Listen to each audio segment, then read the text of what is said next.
Jangan lupa subscribe, like, komen, dan nyalakan lonceng notifikasinya. Teknik menanam sawit. Penentuan pola tanaman. Pola menanam yang dapat diterapkan pada budidaya sawit yaitu pola monokultur atau tumpang sari. Tanaman penutup tanah pada areal lahan perkebunan sawit sangat penting adanya untuk memperbaiki sifat fisika, kimia, dan biologi pada tanah. Selain itu bermanfaat juga untuk mempertahankan kelembaban, mencegah erosi, dan untuk menekan pertumbuhan tanaman pengganggu atau gulma. Tanaman penutup tanah yang dimaksud lebih baik berupa tanaman kacang-kacangan. Tanaman penutup sebaiknya segera ditanam setelah persiapan lahan selesai. Pembuatan lubang tanam. Lubang tanam dibuat beberapa hari sebelum penanaman dilakukan. Lubang tanam dibuat dengan ukuran 50 x 40 cm dan kedalaman 40 cm. Tanah galian bagian atas setebal 20 cm dipisahkan dari tanah bagian bawah. Jarak antar lubang tanam yaitu 9 x 9 x 9 m. Apabila kebun kelapa sawit berupa area berbukit, harus dibuat teras melingkari bukit dengan jarak 1,5 m dari sisi lereng. Cara menanam. Waktu paling baik untuk menanam yaitu pada musim hujan, setelah hujan turun. Hal ini dimaksudkan agar cukup air untuk tumbuh. Lepaskan plastik polybag yang berisi bibit sawit dengan hati-hati, jangan sampai bola tanahnya rusak karena dapat merusak perakaran bibit sawit. Kemudian masukkan bibit ke dalam lubang tanam. Tebarkan natural glio yang telah difermentasi dengan pupuk kanak selama 1 minggu. Tebarkan pada sekitar perakaran tanaman. Setelah itu, segera timbun dengan tanah galian bagian atas. Setelah selesai penanaman bibit, siramkan VOC NASA secara merata dengan dosis 5-10 ml per 1 liter air per pohon. Menanam sawit bisa dibilang gampang susah. Para petani yang memiliki jam kerja panjang tentu akan lebih berpengalaman dan mengetahui cara menanam sawit yang benar dan mudah. Akan tetapi bagi yang baru ingin mencobanya tentu akan menemui banyak kesulitan dan permasalahan di lapangan. Oleh karena itu, jangan mudah menyerah dan hadapi setiap kesulitannya sebagai pengalaman. Itulah beberapa cara tanam sawit yang benar supaya dapat menghasilkan panen buah sawit yang melimpah. Yang perlu diperhatikan ialah bahwa setiap varietas atau jenis tanaman sawit mempunyai teknik menanam yang berbeda-beda. Akan tetapi, cara menanam yang telah dijelaskan di atas merupakan cara yang dapat digunakan agar menghasilkan buah sawit yang besar dan hasil panen yang maksimal. Kelapa sawit adalah lahan bisnis yang sangat menggiurkan karena sering dikatakan memberikan laba dan keuntungan yang tidak sedikit bagi pengelolanya. Tapi tak banyak yang tahu bahwa untuk memulai perkebunan kelapa sawit yang berhasil haruslah memiliki beberapa tahapan penting. Apa saja tahapan dalam menanam kelapa sawit yang baik dan benar? Sebelumnya sudah dibahas, dan berikut lebih rinci lagi. Pemilihan bibit, pengecambahan benih, penyemaian, pemeliharaan pembibitan. Mekanisme pemeliharaan bibit dalam polybag harus dengan baik agar sehat. Pemeliharaannya mencakup penyiraman, penyiangan, pengawasan dan seleksi, serta pemupukan. Penyiraman. Penyiraman dilakukan 2 kali sehari, kecuali apabila hujan lebih dari 7 hingga 8 mm pada hari yang bersangkutan. Air untuk menyiram pohon muda harus bersih dan cara menyiramnya harus dengan semprotan halus agar benih dalam polybag tidak rusak dan tanah tempat tumbuhnya tidak padat. B. Penyiangan. Gulma yang tumbuh dalam polybag dan di tanah antara polybag harus dibersihkan atau disemprot dengan bioherbisida. Penyiangan gulma harus dilakukan 2-3 kali dalam sebulan, atau disesuaikan dengan pertumbuhan gulma. C. Pengawasan dan seleksi. Pengawasan bibit dilakukan untuk mengamati pertumbuhan bibit dan perkembangan gangguan hama dan penyakit. Benih yang tumbuh kerdil, abnormal, berpenyakit dan mempunyai kelainan genetis harus dibuang. Tanaman yang bentuknya abnormal dibuang, yakni dengan ciri-ciri: benih tumbuh meninggi dan kaku, bibit terkulai, anak daun tidak membelah sempurna, terkena penyakit, anak daun tidak sempurna. D. Pemupukan. Pemupukan benih sangat penting untuk memperoleh bibit yang sehat, tumbuh cepat dan subur. E. Bibit pindah ke lapangan. Pemindahan benih ini jangan sampai membuat polybag pecah. Adapun usia benih yang telah berumur 8 bulan dapat dipindahkan ke lahan, tetapi umumnya benih ini dipindahkan ke lapangan pada umur Oktober 14 bulan. F. Teknik penanaman. Penentuan pola tanam. Adapun penentuan ini bisa dilakukan secara monokultur atau dengan tumpang sari. Jika memakai metode monokultur, sebaiknya dipilih penanaman kacang-kacangan sebagai tumbuhan penutup tanah, legume cover crop, dilakukan segera setelah persiapan lahan telah selesai. Sementara jika menggunakan metode tumpang sari, di antara tumbuhan kelapa sawit, sebelum pohon sawit tersebut menghasilkan, bisa ditanami tanaman lain seperti ubi kayu, jagung atau padi.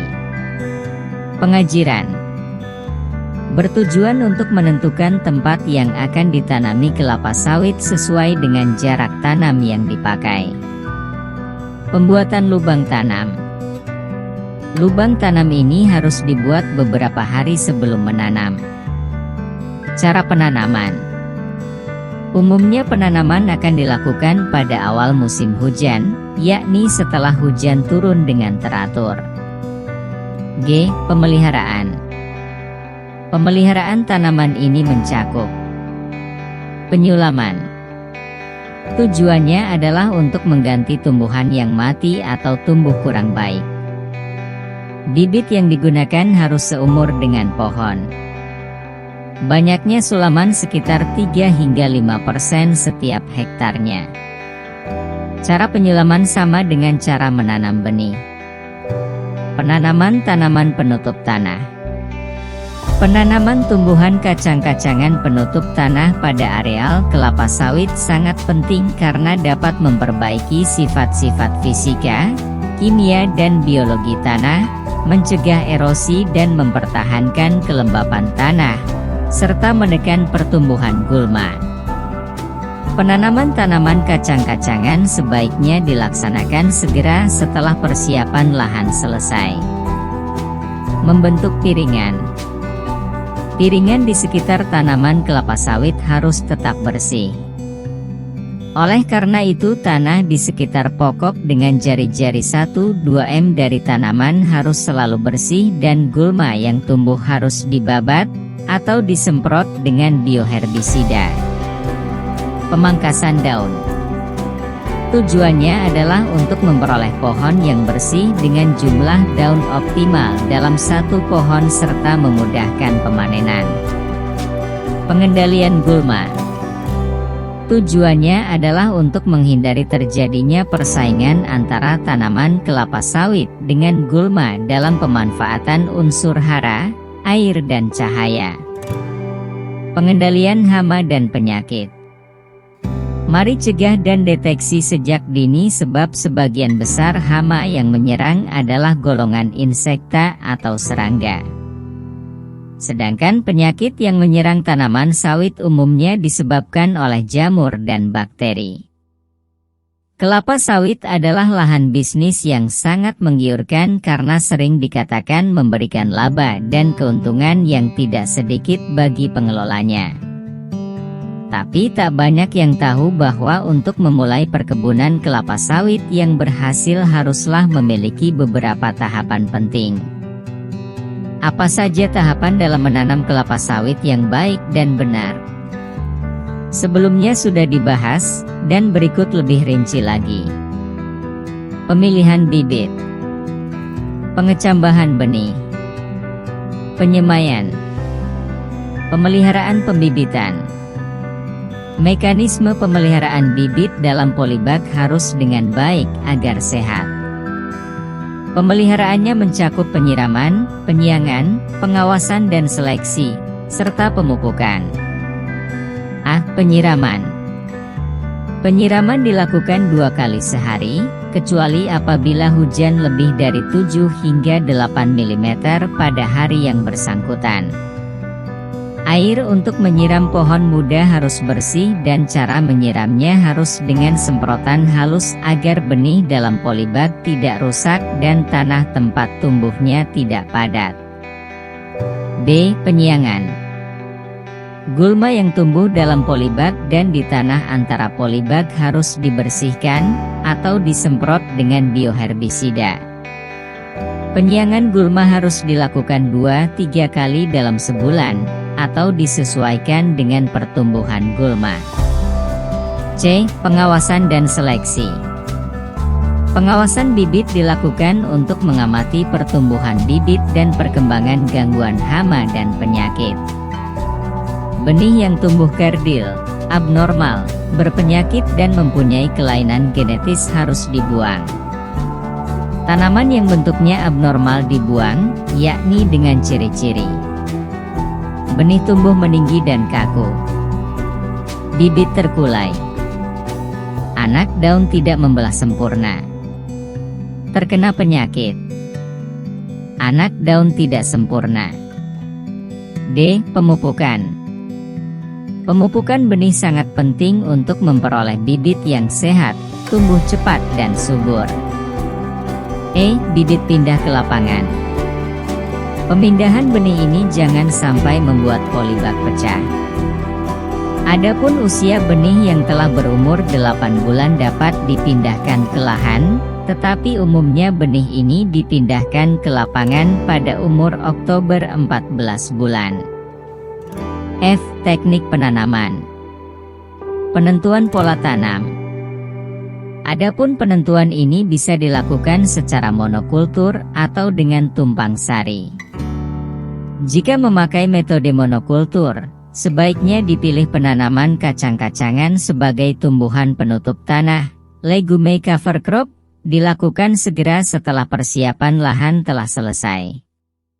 Sementara jika menggunakan metode tumpang sari, di antara tumbuhan kelapa sawit, sebelum pohon sawit tersebut menghasilkan, bisa ditanami tanaman lain seperti ubi kayu, jagung atau padi. Pengajiran.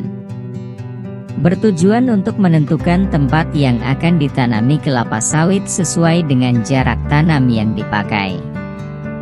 Pembuatan lubang tanam. Lubang tanam ini harus dibuat beberapa hari sebelum menanam. Cara penanaman. Umumnya penanaman akan dilakukan pada awal musim hujan, yakni setelah hujan turun dengan teratur. G. Pemeliharaan. Pemeliharaan tanaman ini mencakup penyulaman. Tujuannya adalah untuk mengganti tumbuhan yang mati atau tumbuh kurang baik. Bibit yang digunakan harus seumur dengan pohon. Banyaknya sulaman sekitar 3 hingga 5% setiap hektarnya. Cara penyulaman sama dengan cara menanam benih. Penanaman tanaman penutup tanah. Penanaman tumbuhan kacang-kacangan penutup tanah pada areal kelapa sawit sangat penting karena dapat memperbaiki sifat-sifat fisika, kimia dan biologi tanah, mencegah erosi dan mempertahankan kelembapan tanah, serta menekan pertumbuhan gulma. Penanaman tanaman kacang-kacangan sebaiknya dilaksanakan segera setelah persiapan lahan selesai. Membentuk piringan. Piringan di sekitar tanaman kelapa sawit harus tetap bersih. Oleh karena itu, tanah di sekitar pokok dengan jari-jari 1-2 m dari tanaman harus selalu bersih dan gulma yang tumbuh harus dibabat atau disemprot dengan bioherbisida. Pemangkasan daun. Tujuannya adalah untuk memperoleh pohon yang bersih